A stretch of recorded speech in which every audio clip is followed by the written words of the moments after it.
Alright. Can you record this, sir? Yeah. No, let him do it. Can one of you take responsibility and can you record this, please? We're in the same party, aren't we? Alright. There you go. Rashid. 1 2 1 2.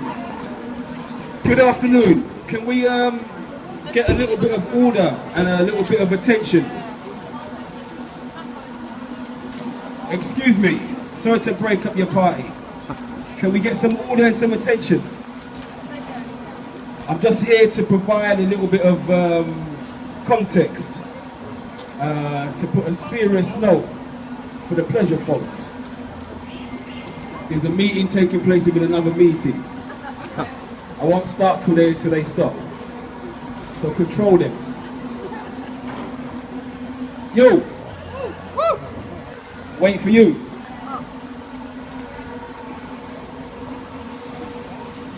Alright, can we get a little bit of crowd participation? That's all, seriously. I feel like I come to a funeral.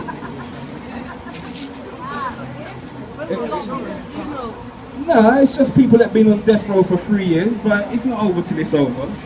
Come on now. Alright, so here we go. My name is Rashid Nix.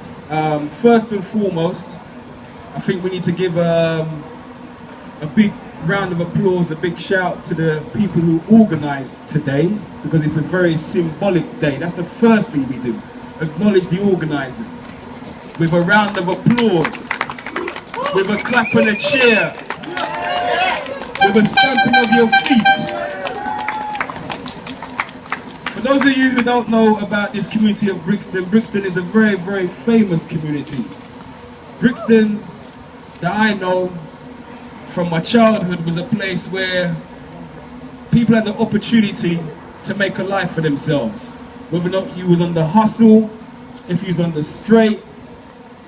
I think the arch, it might be, oh gosh, I think it was this one here, was where Marks and Spencer opened their first London store over 100 years ago, which is why when Brixton went through recessions and riots, Marks and Spencer always stood by Brixton, because their first London store was right here on this stretch, in this arch behind us. That's Marks and Spencer. Big name brand store, started to go on this global domination conquest, launchpad Brixton. My dad, when he came to this country in 1961, settled on Somerleyton Road, Brixton. I lived Somerleyton Road for about 20 years. Brixton. My son, born, home birth, Somerleyton Road, Brixton. So we've seen this town go from recessions to riots. What do you say, Leroy? I see you, bro. Recessions, riots, and now the regeneration. And this is the most stressful battle that I've ever seen Brixton have to face.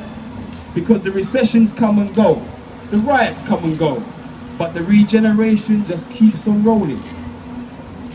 So to know that it's been 3 years since they put these guys on notice that they were taking these arches, this isn't any type of normal warfare. This is what you call siege warfare.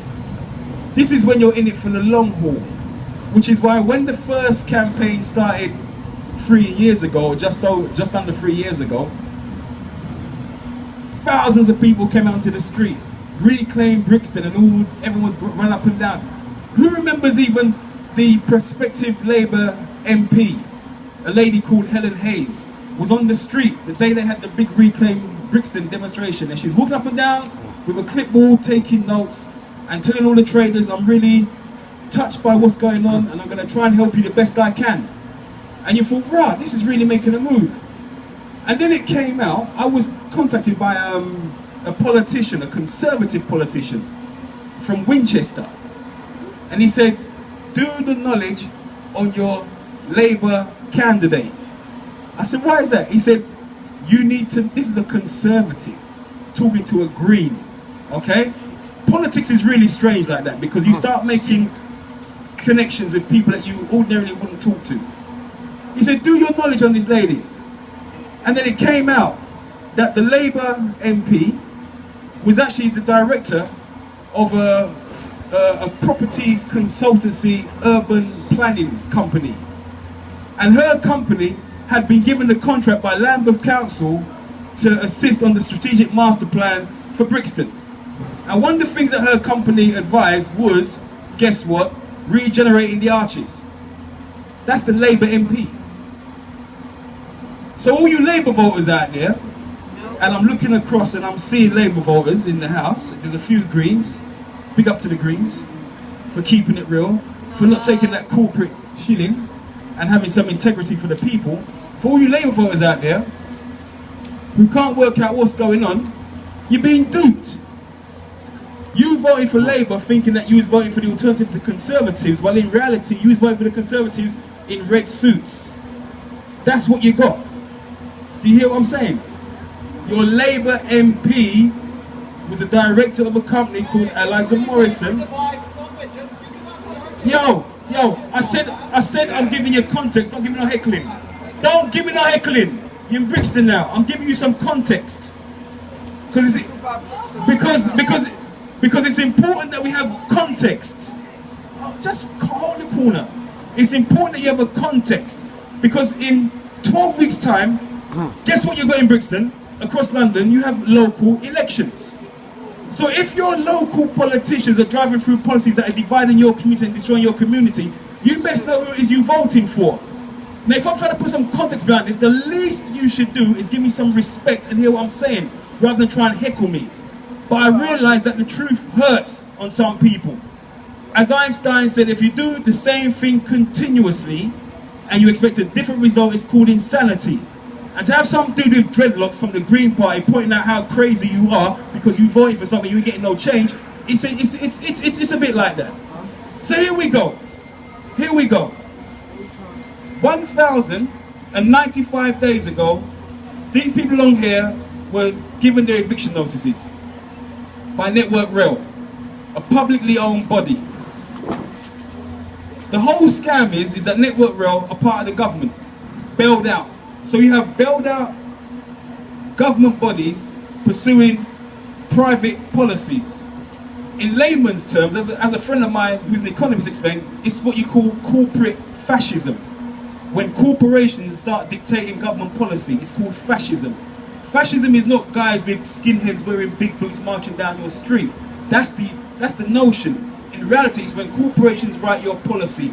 What you're seeing right here is corporate fascism, underwritten with our money.